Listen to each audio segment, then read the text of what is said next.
বউয়ের হাত খুবই ঠান্ডা। বাসর ঘরের চারিদিকটা তাকালাম, ফুলের হাত আবারও ধরলাম। অবাক বিষয়, ওর হাত স্বাভাবিক মানুষের তুলনায় অনেক ঠান্ডা। তাও কিছু না বলে চুপচাপ থাকি, এক পাশ হয়ে ফিরে থাকি। ফুল হালকা ঘোমটার আড়ালে আমাকে দেখছে। মাঝরাতে শুয়ে আছি, হঠাৎ যখন ফুলকে জড়িয়ে ধরলাম আমি রীতিমতো আরো বেশি অবাক হলাম। ফুলের শুধু হাত না, বরং পুরো শরীর ঠান্ডা। মনে মনে এসব অদ্ভুত চিন্তা আসতে লাগলো। ফুল আমার দিকে ফিরে বলল, কি হলো? সেই কবে থেকে দেখছি আপনি কি চিন্তা করছেন? না, আসলে চিন্তা করছিলাম যে আপনার। আমার কি? না থাক, কিছু না, ঘুমিয়ে পড়ুন। ফুল ওর মতো করে পাশ ফিরে ঘুমিয়ে পড়ে। আমি ভাবছি ফুলের সাথে পারিবারিকভাবে বিয়ে হয়েছে। বিয়ের আগে শুধু আমার সাথে ফুলের দুবার দেখা হয়েছিল, আর এই দুবারই ওর সাথে আমার শুধু কথা হয়েছে। কখনো তাকে ধরার কথা কল্পনাও করিনি। যা শরীরের তাপমাত্রা কম, এই জাতীয় কিছু চিন্তা করে আমি ঘুমিয়ে পড়লাম। আমি উঠে ফ্রেশ হয়ে ডাইনিং টেবিলের কাছে গেলাম। হঠাৎ টেবিল দেখে আমার চোখ ছানা পড়া হয়ে গেল। দেখলাম টেবিলে হরেক রকমের খাবার সাজানো। যদি গুনে দেখি তাহলে 10 থেকে 15 আইটেমের বেশি হবে। কিন্তু এতগুলো খাবার কে খাবে? ঘরে শুধু আমি আর ফুল থাকি। আমার মা বাবা থাকে গ্রামে।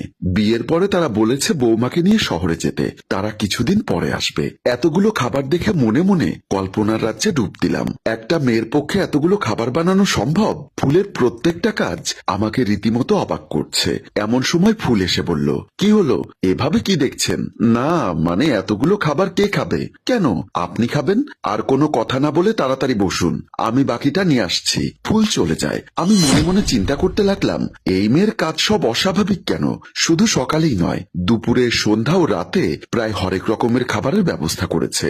সারাদিন শুধু কাজ করলো, একটু বিশ্রামও নিতে দেখলাম না। হিসাব করে দেখলাম প্রায় 15 ঘন্টার অধিক কাজ করেছে। আমি রান্নাঘরে ওর পাশে গেলাম, আসুন না, আপনিও খাবেন। ও বলল, না এখন না, আমি তো কাল সারাদিন রাত থেকে কিছুই খাইনি। কি বলেন?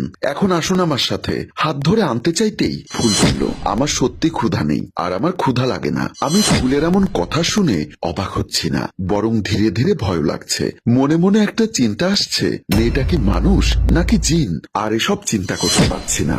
ভয়ের মাত্রাটা অধিকারে বাড়তে লাগলো। আমি কিছু না বলে বের হয়ে গেলাম। আমি ছাদের একপাশে গিয়ে মোবাইলটা বের করে গুগলে ঢুকে জিন নিয়ে কয়েকটি আর্টিকেল পড়তে লাগলাম। জিনদের স্বভাব কেমন হয়? প্রায় প্রত্যেকটা আর্টিকেলই আমাকে অবাক করেছে, কারণ কোনো না কোনো আর্টিকেলের সাথে ফুলের মিল রয়েছে। একটা আর্টিকেলে বলা হয়েছে জিনেরা দেখতে স্বাভাবিক মানুষের তুলনায় অনেক সুন্দর হয়। এই পয়েন্টটা ফুলের সাথে মিলে গেল।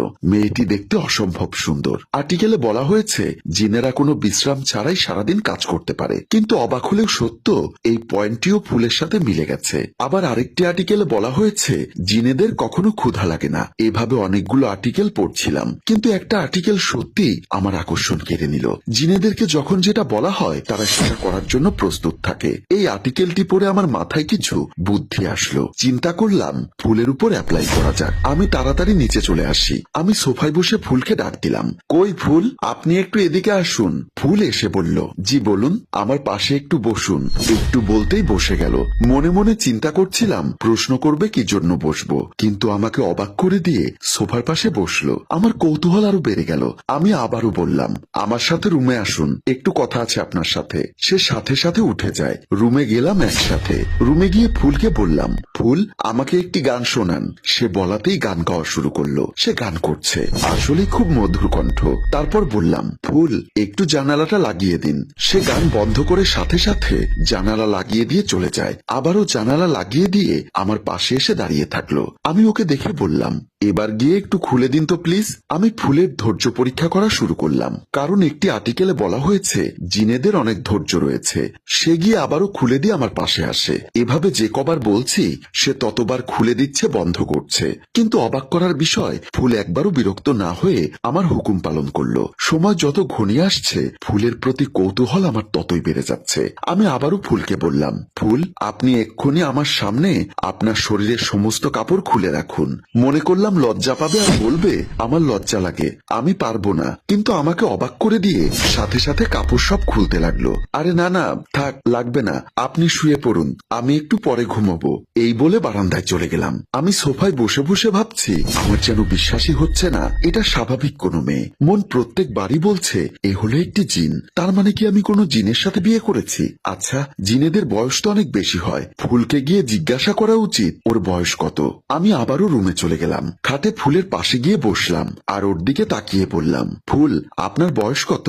এই তো 22 চলছে এখন। ও আচ্ছা, 22 বছর? আরে না, 2200 বছর। এটা শোনার পর মাথা ঠিক রাখতে পারলাম না। মনে মনে চিন্তা করলাম এখন ঘুমিয়ে নেই, যা চিন্তা করার আগামীকাল করব। কিন্তু না, কিছু না বলে ঘুমিয়ে পড়লাম। ও পাশে শুয়ে পড়ে। আমি অফিসে যাওয়ার জন্য বের হচ্ছি, আর এমন সময় ফুল এসে বলল, এই নিন টিফিন বক্স আপনার জন্য। এতগুলো খাবার কি শুধু আমার জন্য, নাকি পুরো অফিসের সব স্টাফদের জন্য? সবার জন্য রান্না করেছি। আপনি গিয়ে একটি সিএনজি নিয়ে আসুন। আমি অবাক হলাম কথাটি শুনে। কি হলো, যান না? ঠিক আছে, আনছি। বস খাবার খেয়ে আমার কেবিনে এসে বলল, বাবা বিজয়, দারুণ রান্না হয়েছে। কোন হোটেল থেকে এনেছো বিজয়? স্যার, কোনো হোটেল থেকে না, আমার বউ বানিয়েছে। বস কথা শুনে রীতিমতো অবাক হয়ে বলল, এতগুলো মানুষের খাবার একজনে বানিয়েছে, আর সবগুলোই সুস্বাদু। আমি মনে মনে খুশি হলাম। চিন্তা করলাম, এভাবেই যদি বউ খাবার বানাতে থাকে তাহলে আমার প্রমোশন নিশ্চিত। আমি আর বন্ধু রাজু অফিসের ছাদে গল্প করছি। দোস্ত, কেমন আছিস? আমাকে দেখতে এখানে এসেছিস? খুব খুশি হলাম। এই তো ভালো আছি। তোর বিবাহিত জীবন কেমন চলে? এই তো ভাই, ভালোই। আমি যে কত প্যারার মধ্যে আছি সেটা আর রাজুকে বললাম না। চিন্তা করলাম আগামীকালকে ওকে ঘরে দাওয়াত দিব, তারপর তার সাথে ফুলের ব্যাপারে সম্পূর্ণ কথা বলবো। রাজু, এক কাজ কর, আগামীকালকে তুই আমার বাসায় আয়। একবারে আমার বউকে দেখবি,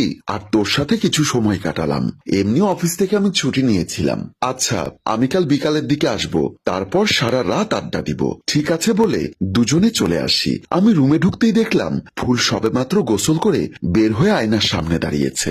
এ যেন আমি নিজের চোখের সামনে এক অসম্ভব সুন্দর পরি দেখতে পাচ্ছি। চুল ভেজা, নাকের টগায় সামান্য সামান্য পানি, ঠোঁট সম্পূর্ণ লাল। নিজেকে আর ধরে রাখতে পারলাম না। চিন্তা করলাম একটু রোমান্স করব। যেই গিয়ে ফুলকে জড়িয়ে ধরলাম, আমি আবার বড় ধরনের শট খেলাম। ফুলের শরীর অনেক ঠান্ডা। দেখুন, দুষ্টুমি করবেন না। এইমাত্র অফিস থেকে আসলেন, ফ্রেশ হয়ে আগে খাওয়া দাওয়া করুন। মনে মনে আবার চিন্তা করতে লাগলাম, ফুল কি জিন নাকি মানুষ? যাক, অত চিন্তা করে লাভ নেই। আগামীকালকে রাজু আসবে, তার সাথে কথা বলবো। পরদিন অফিস থেকে ফিরতে দেরি হয়ে যায়। আমি দরজা খুলে বাসার ভেতরে ঢুকে যা দেখলাম, তা দেখে স্বাভাবিক কোনো মানুষ ঠিক থাকতে পারবে না। দেখছি মেঝেতে রাজু লাশ হয়ে পড়ে আছে। আমি বেশ অবাক হই। তার পাশে পড়ে আছে ফুলের দেহ।